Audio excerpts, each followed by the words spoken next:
Hi, thanks for joining a new video. We have an exciting unboxing. It's about the new realme GT7, but the edition, Dream. You need to begin. Obviously, this is a collector's edition. Limited edition, we have the standard edition. But naturally, to truly make this unboxing appear quite impressive and detailed, more premium, we're about to unbox this particular version. This device has only recently been presented on a global scale, but when recording the video, I don't even know its price, much less the launch price, across regions. So I'll definitely tell you about that a bit later when we eventually make a review. For now, enjoy all of what's inside of this box.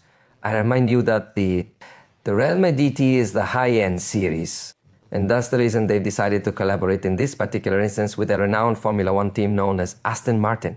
Let's remove the lid for the full experience. Here it is. This is a box that in some way provides you with a completely different experience. Watch closely as we open up the box. Like this, and we find directly to. Once more with this badge from the Formula One team. Watch. We're going to press the box and this is going to rise up. I'm not sure if it was clear there, but I think it is noticeable. In this case, I think it applies. A sentence isn't the same. To see it live, let's take it out. This envelope, that it truly feels rather heavy, certainly right here, is where we see we'll possess a variety of collection badges, but we're progressing slowly. Let's see. They come with this album, so you can see roughly the growth of this Formula One team. Probably these are photos, historic, from this team. And it's also reflected in this case, their joint collaboration with Realme. The truth is that it looks very nice for the fans of this team. I believe that this will be spectacular. To own it, the touch feels soft of every single one of these individual pages. So I want to convey to you more or less the sensation it provides when you have this in our hands. And here too, certain aspects are explained to us of the specs of the cell phone at the end. So you can see that they put in a lot of effort to make it happen. Well, they've already given us a sneak peek of the back cover design. It looks spectacular. Good. That's what's added in the box using this collaborative format. Then we are directly involved with the cell phone. Let's remove the sticker and check the color of this cell phone first, then take it out. It's impressive. In fact, I don't even think you can see it on the camera. It's so closely resembling the color I see in real life. It's a rich, deep green. Very nice. And notice how here on the back it comes with the brand's crest. Why? And it also features decorative lines around here, which are not just aesthetically pleasing, but also they do have some texture to the touch. The design of this special edition is incredible, but I must emphasize, it truly is a special edition. We also have the realme GT here, let's say in its standard edition as well, so that you more or less know how its design looks, with these red highlights adding a nice touch. On the outline of the module, just like you would see on the button, even though the device is with a hue that is quite similar to blue. What are your thoughts? Honestly, these proposals are quite nice, but let's continue to explore the box's contents to check if there's more. Something more of what we are missing. In this section, we don't find any more additional content. Therefore, let's take a look as there's another small strip arriving that we have the opportunity to remove.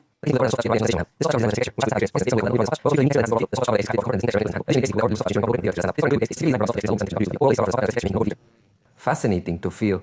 I would have liked the case to be green as well, because the green color of this cell phone is absolutely spectacular. And once you put the case on it, I feel it doesn't appear as attractive anymore. However, these are the decisions that you ultimately make. If I had this device for personal use, without a doubt that I'd use it without a case to show off the beautiful green. Incidentally, in the commercial version, let's say, non-collection version, also includes a case, is black too, but lacks the texture seen in the edition. Special. It's just a curiosity, yet it's truly appreciated that they have included a case with it. Next, we encounter the cable along with the charger. Take note that in this particular case, they are presented in a black coloration. It's a 120 watt ultra charger, definitely powerful. Although in this case with USB-A in the connector, I would have rather liked to see USB-C for a slightly more modern experience. But hey, here comes the cable, arriving now, which is rather thick. Essential to use this cable for full power. What this charger will provide us is incredible. That's essentially what's in this collection box. By the way, while I'm putting this away, I must tell you that, interestingly enough, the Realme GT7 Pro was launched a while back. Then Realme's strategy is somewhat unusual, as it takes a little more time to introduce the base model. So in reality, let's just say that the base model and the Pro model are not that similar. But now that we've taken the whole box off, let's take a detailed and thorough look at the various specifications of this particular cell phone. It measures approximately 8.3 millimeters in thickness and has a weight of around 212 grams. What really makes it stand out is its exceptional durability, as it comes with an IP rating.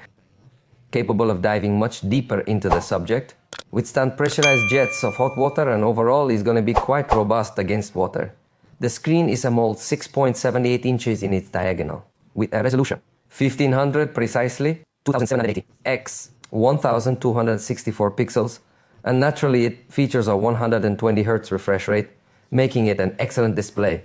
Very good, and it also has a peak of 6000 nits at its maximum brightness. Is impressive, though clearly the peak is when you are dealing with HDR content.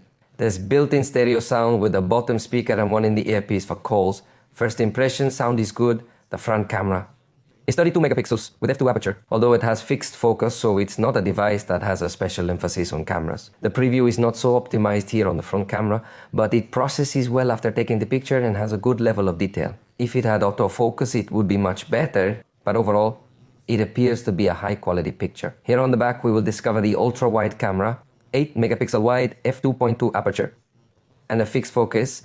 Then the 50 megapixel main camera equipped with an aperture of f, autofocus, optical stabilization, and then there's a telephoto camera that comes with double zoom, optical, but a 50 megapixel sensor, and here f2 aperture, 0. So even though it doesn't offer a lot of optical zoom, let's take a look at how it performs with digital zoom. With the sensor information, let's quickly check the results, and honestly, it looks as highly competent in photography. Note the ultra-wide camera's good quality, with excellent color and detail. The main camera keeps color consistent with. When compared to the ultra-wide camera, which is not something everyone can boast about, it maintains an impressively high level of detail. However, one thing I particularly appreciate is that this screen is fully compatible with XDR technology. See it without XDR, along with XDR. The sections of clouds that in reality tend to emit more light also translate to more light passing through the screen. It's truly spectacular what we are able to achieve here. By using the technology integrated into this cell phone, even the cloud textures are more defined. Let's continue and see the photography with its zoom to axis. Remember, this will be 100% optical quality since we're discussing the telephoto camera specifically, so it appears to be quite good. And once more, while ensuring that the color consistency remains excellent, below you are observing the photograph at a magnification of 5 times zoom. It still keeps a pleasing detail level. It even looks like optical quality. Clearly, in this case, in a well-lit environment, it looks fantastic.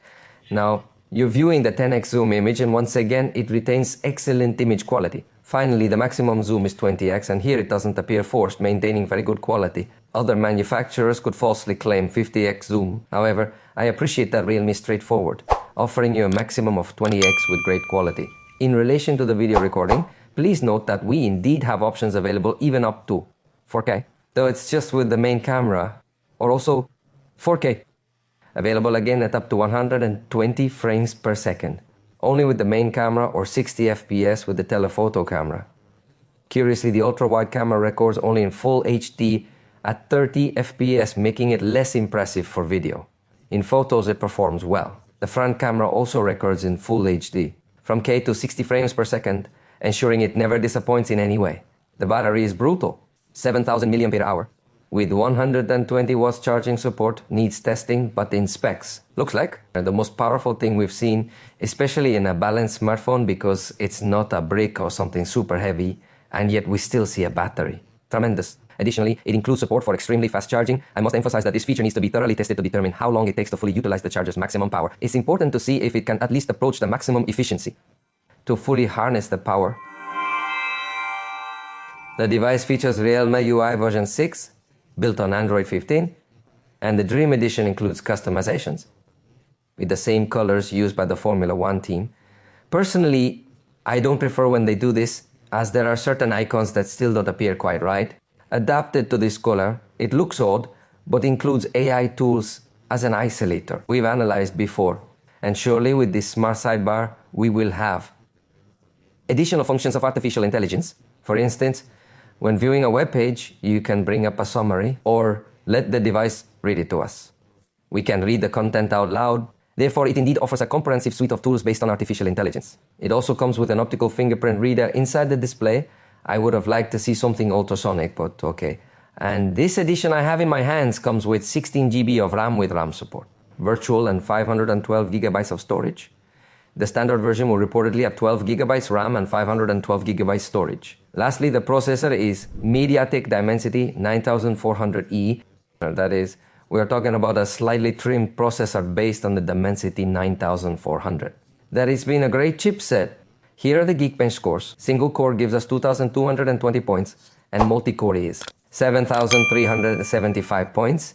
It is still something very good, although it is not the most powerful of today, however. Note that in Antutu, if it is able to overcome the 2 million points, in this case reaching 21,501, surely supported by a really excellent internal cooling system it must have. However, for now, this has been everything regarding this device. Keep in mind that in our video review, we will provide more details. Although for the review, we will focus on the standard edition and not on this Dream Edition, which comes in collaboration with Aston.